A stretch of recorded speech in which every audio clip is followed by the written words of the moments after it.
ज्ञानेंद्रियों के कटने से काम वासना को कोई छुटकारा नहीं हो सकता, क्योंकि काम वासना अगर जनेंद्रियों में ही पूरी होती तो कोई भी बात न थी।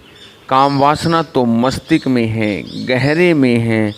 जनेंद्रियां तो मस्तिष्क का ही एक हिस्सा है, और जो सुख मिलता है संभोग का वह जनेंद्रियों के तल पर नहीं मिलता, वह मिलता तो मस्तिष्क के तल पर है। क्योंकि ज़्यादा भोजन में रस है तो लोग उपवास कर लेते हैं, लेकिन उसी तल पर जहाँ ज़बरदस्ती बढ़ रहे थे शरीर में, अब ज़बरदस्ती रोक लेते हैं, लेकिन तल नहीं बदलता। और जब तक तल न बदले तब तक जीवन में कोई क्रांति नहीं हो सकती। सिर्फ ऊंचा तल नीचे तल का मालिक हो सकता है। तीसरी बात स्मरण रखें कि अगर आप उसी तल पर व्यवस्था जुटाने की कोशिश करेंगे तो आपके जीवन में दमन रिप्रेशन हो जाएगा और सारी जिंदगी विषाक्त हो जाएगी। लेकिन अगर दूसरे तल को आप सजग करते हैं तो दमन की कोई भी ज़रूरत नहीं है। दूसरे तल की शक्ति के मौजूद होते ही पहला तल विनत हो जाता है, झुक जाता है। मन और मन की सारी कठिनाइयाँ, लोग मेरे पास आते हैं, वे कहते हैं इस मन से कैसे छुटकारा हो, लेकिन मन से छुटकारे का वे जो भी उपाय करते हैं वह भी सब मन का ही काम है।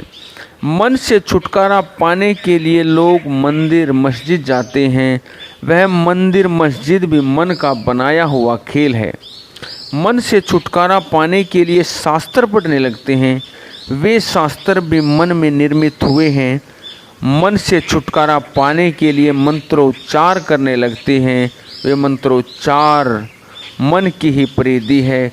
माला जपने लगते हैं, व्रत नियम ले लेते हैं, कसमें खा लेते हैं। वे कसमें भी मन ही खा रहा है।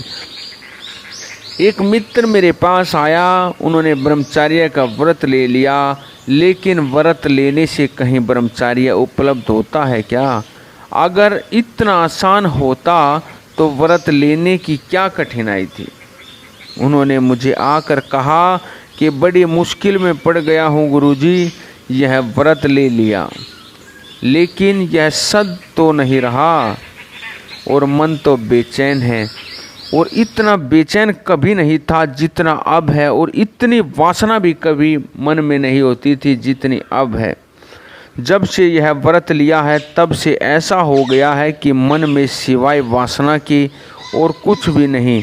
पहले तो कुछ और बातें भी सोच लेता था, अब तो बस एक ही धुन लगी है। व्रत लेने की नासमझ है। समझदार व्रत नहीं लेता, समझदार विवेक को जगाता है, व्रत नहीं लेता, क्योंकि व्रत का मतलब है उसी तल पर उपद्रव करना। जैसे एक छोटी सी कक्षा है और उसमें बच्चे लड़ रहे हैं और शोरगुल मचा रहे हैं, और शिक्षक कमरे में प्रवेश कर जाए एकदम सन्नाटा हो जाता है। बच्चे अपनी जगह ठीक बैठ जाते हैं, किताबें उन्होंने खोल ली हैं, जैसे ही कहीं कुछ भी नहीं हो रहा था।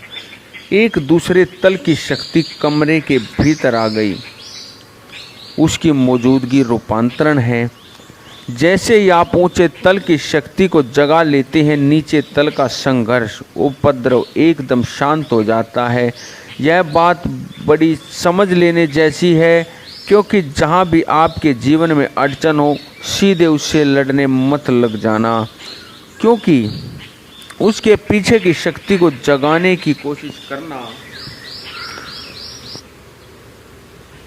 एक मित्र मुझसे पूछते हैं मन को कैसे शांत करें।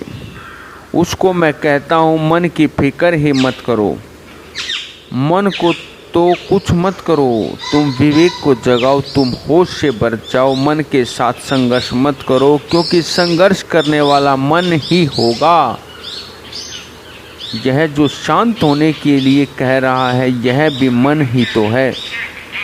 कभी आप मन के उस हिस्से से राजी हो जाते हैं जो वासना से भरा है, और कभी मन के उस हिस्से से राजी हो जाते हैं जो व्रत, संकल्प, साधना की बातें सोचता है। यह बदलता रहता है, घड़ी के पेंडुलम की तरह, एक क्षण यह, दूसरे क्षण वह, क्योंकि दोनों हाथ आपके हैं।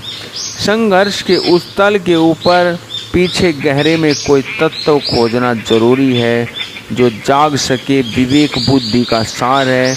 विवेक का अर्थ है एक प्रकार की सजगता, एक तरह का होश, कार्य में विचार में एक तरह की सावधानी, इस तरह का सतत स्मरण, अवेयरनेस।